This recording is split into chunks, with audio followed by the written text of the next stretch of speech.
Hey everyone, welcome to another episode of Joy of Puzzles. I have for you today a puzzle titled Hades, and that's part of the Disney Villainous collection. It was published in 2020 by Ravensburger. Ravensburger has been around since 1883. They were originally founded in Germany, where they released their first board game all the way back in 1884. And for the next 3 generations, the company focused on educational publications and games of that nature. They produced their first Jigsaw in the 60s. It's a pretty big corporation. They're currently a $60 million company with over 2,000 employees located around the world, but most of their facilities are in Europe. While they don't have in their inventory the largest puzzle ever made, they do offer in their inventory 2 puzzles over 40,000 pieces. Both puzzles are Disney themed, and they measure about 22.5 feet by 6.5 feet. Maybe someday I will free up enough space somewhere in my house that I could build one of these monstrosities. We'll just put that on the bucket list. So I dropped the link below for their website and the history of their company. Interesting stuff that they're still around doing it like they've been doing it for so long.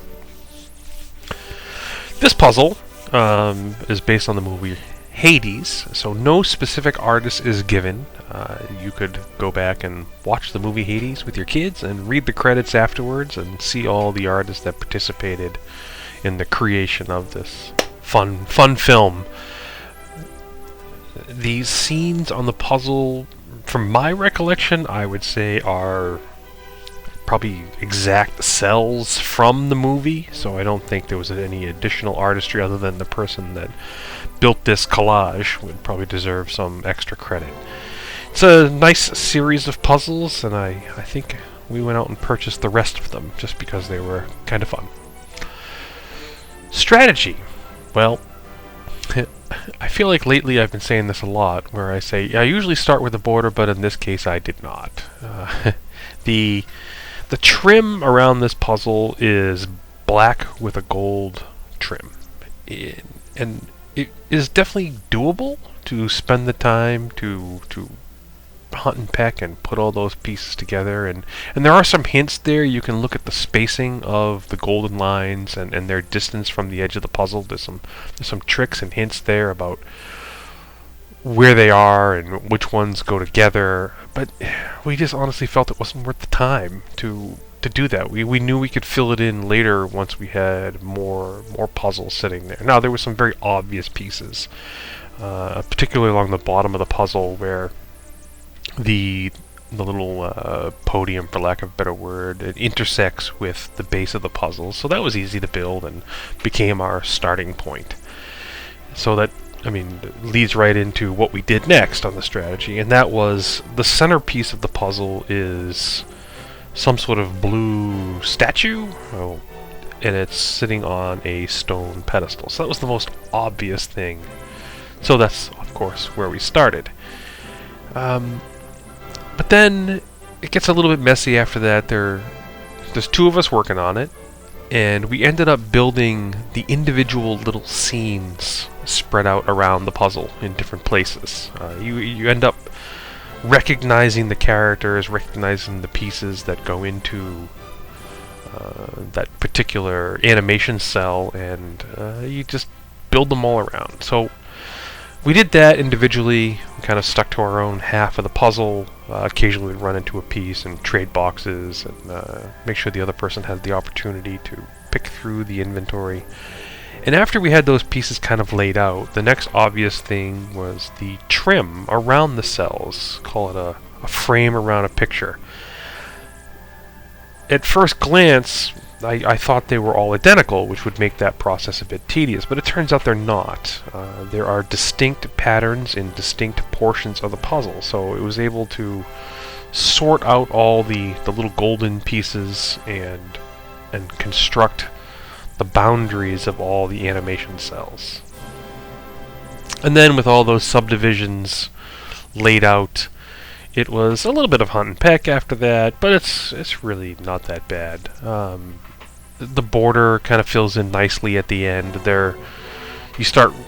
You find intersection points with the other cells, and then there's some hints along the edges. There's what look like granite or some sort of rock. And there's some shadows cast across there. So a lot of hints on where these pieces go.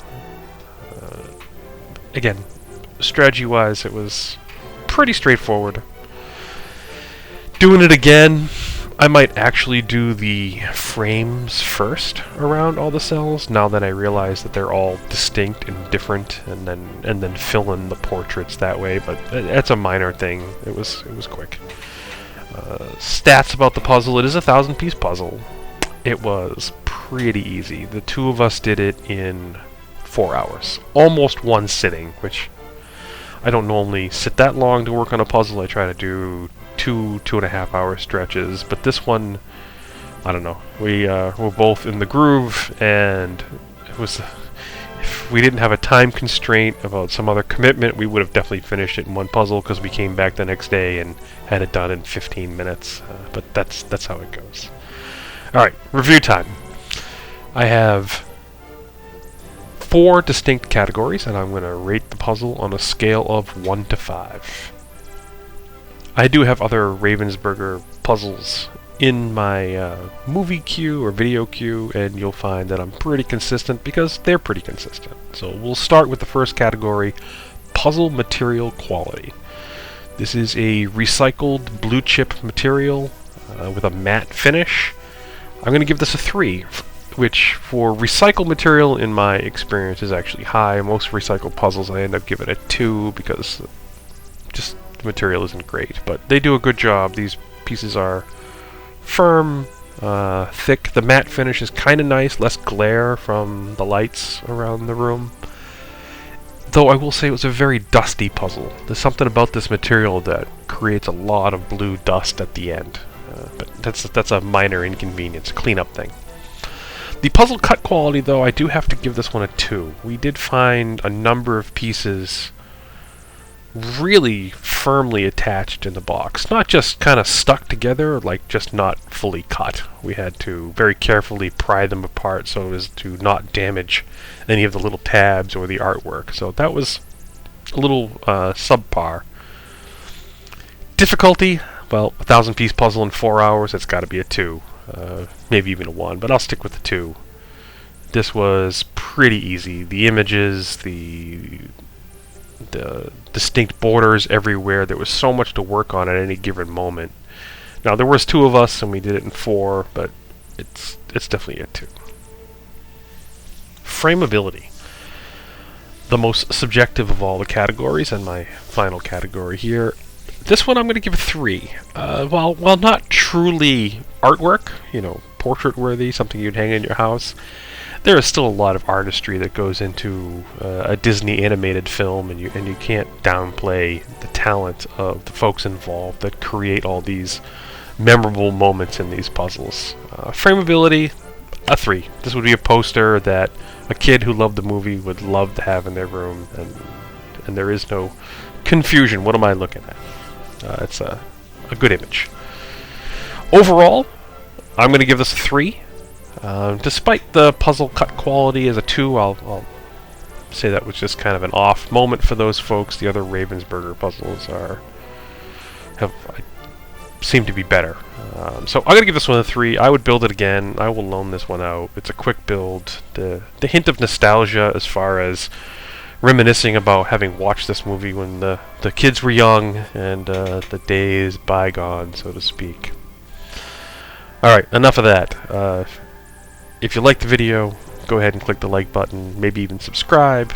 I appreciate everyone that takes 10 minutes out of their day to watch one of these videos. At the end here, you'll see me take all the edge pieces and put them in a little baggie.